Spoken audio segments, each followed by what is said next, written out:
Oi gente, eu sou a Pri Ferraz, esse é o Diário da Bruxa e hoje eu vim aqui ajudar você a escolher o seu primeiro baralho de tarô. Muita gente me pergunta: Pri, como é que eu escolho o meu primeiro baralho de tarô? Como é que eu escolho o melhor deck de tarô pra mim? E hoje eu vim justamente te dar algumas dicas bem especiais em relação a isso, então vamos lá!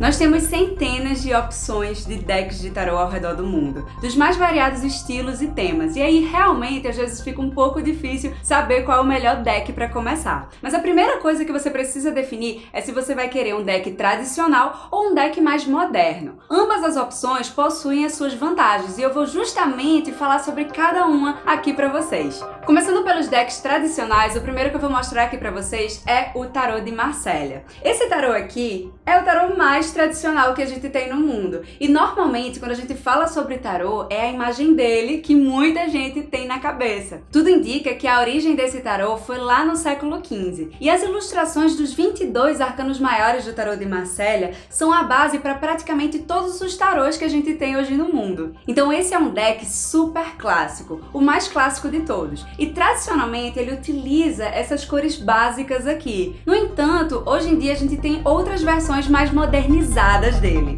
O segundo deck tradicional que eu trouxe aqui pra vocês foi o Tarô de Rider-Waite, que é provavelmente o tarô mais famoso do mundo, né? Se o de Marselha é o mais tradicional, o Rider-Waite eu acredito que seja o mais famoso. A gente vê nos arcanos maiores dele uma clara referência às ilustrações de Marselha, então a gente vê que alguns elementos se repetem. No entanto, o Tarô de Rider-Waite possui muito mais detalhes e muita mais riqueza de cores. Isso facilita quem está começando a estudar o tarô, porque a gente pega também os simbolismos das cores. Isso também se explica pelo fato de que esse tarô é do ano de 1910, então a gente tem aí um deck um pouco mais moderno. É importante lembrar que o Tarô de Rider-Waite também é encontrado com outros nomes no mercado, então você vai encontrar ali o Tarô de Rider-Waite, o Tarô de Waite-Smith, o Grande Tarô de Waite, ou então o Universal Tarô de Waite. Então esses decks, eles possuem pequenas alterações, mas são muito pequenas, a gente tem praticamente os mesmos simbolismos e a mesma base aqui de ilustração.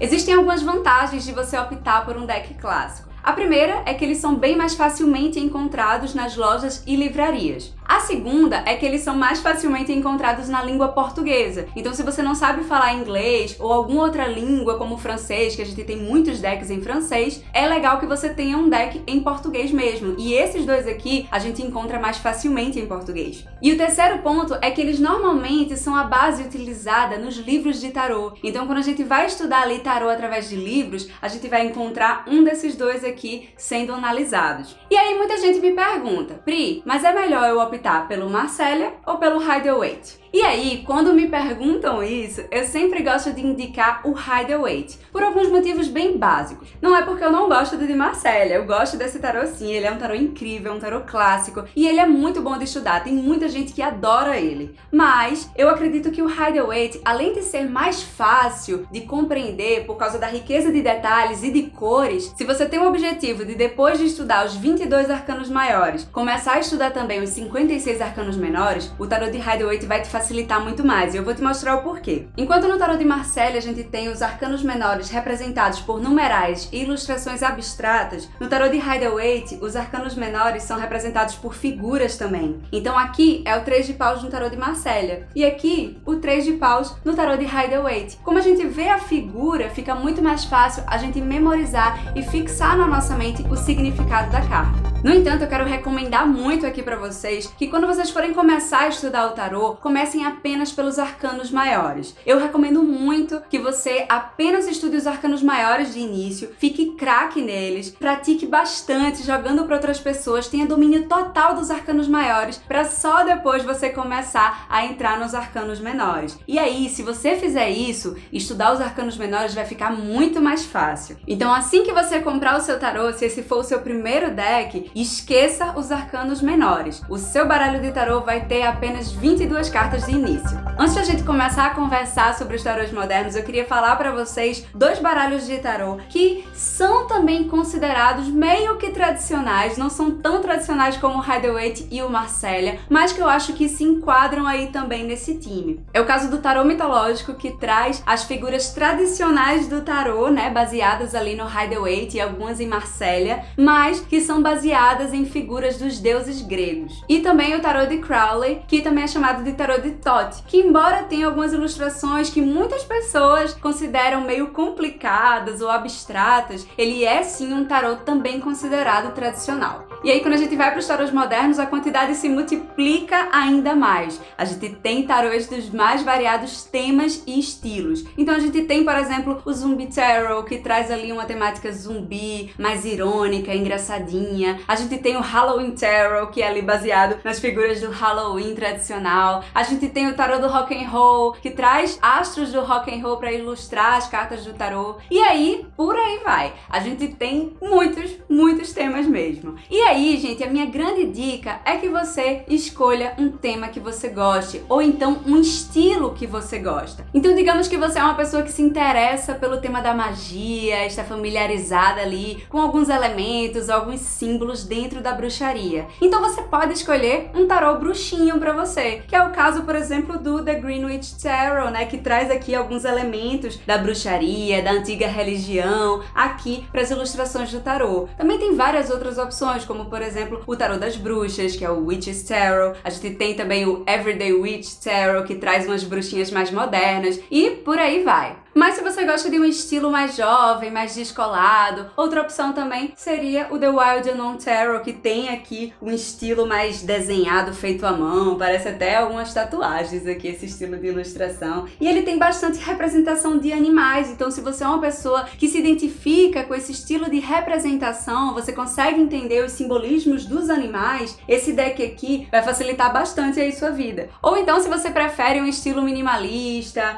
mais geométrico, uma boa opção é o Everyday Tarot, que é aqui bem moderninho, compacto, fácil de levar para vários cantos. Então você precisa ver o que é que você quer em relação ao tarô. Minha principal dica na hora de você escolher o seu primeiro baralho de tarô é que você goste do seu baralho de tarô. Você precisa gostar das ilustrações, você precisa gostar das cores que são utilizadas, você precisa gostar inclusive do verso da carta, né, quando ela tá ali viradinha e você vai colocar na mesa. Então tudo isso tem que te agradar. Por quê? Porque se você souber se comunicar bem com aquele baralho, você vai entender melhor as mensagens que ele vai te passar. No fim das contas, o que mais importa, seja um tarô moderno ou seja um tarô tradicional, é que você goste do seu baralho. Você tem que curtir ali, estar com ele, porque você vai estar ali manipulando aquelas cartas, você vai estar estudando aquelas cartas, você vai estar mergulhando em todo aquele universo que esse tarô vai estar te mostrando. Então é essencial que você se comunique bem com esses simbolismos e que você goste daquilo ali que você está vendo, que isso te atraia, para que você tenha inclusive ainda mais vontade de jogar o tarô, de estudar o tarô, de ter ele ali pertinho de você. Para finalizar, minha última dica é que você pesquise antes de comprar. Então você vai lá na internet mesmo, vai buscar um tema que você goste e tarô, a palavra tarô. E aí, pronto, vê lá o que é que vai aparecer. Vai entrando nos sites de lojas, de livrarias, em resenhas de baralhos de tarô no YouTube. Então vai lá mergulhando, vai lá vendo, vai lá procurando fotos daquele tarô para ver se você vai se identificar com ele. Não compra ali sem saber como é aquele tarô, a não ser que ele realmente lhe chame. Você tá ali na loja e não, esse tarô aqui tem que ser meu. Ok, tudo bem, então ele tá aí já se comunicando com você. Mas se você é dessas pessoas que gosta de ter um tarô que tem que ter a sua cara, pesquisa antes. E na internet a gente encontra muito material, a gente encontra foto de todos os baralhos. Então não deixa de dar uma olhadinha antes de comprar o seu tarô. É isso, eu espero que você tenha gostado dessas dicas, espero que você encontre aí o tarô perfeito pra você. Não esquece de mandar também para aqueles seus amigos que estão ali a fim de comprar um tarô, mas não sabem ainda qual vou escolher. Acho que esse vídeo aqui vai ajudar bastante eles. E é isso, não se esquece também de se inscrever no canal, ativar o sininho para receber as notificações, deixa o like nesse vídeo e é isso, gente. Muita paz e muita luz pra você.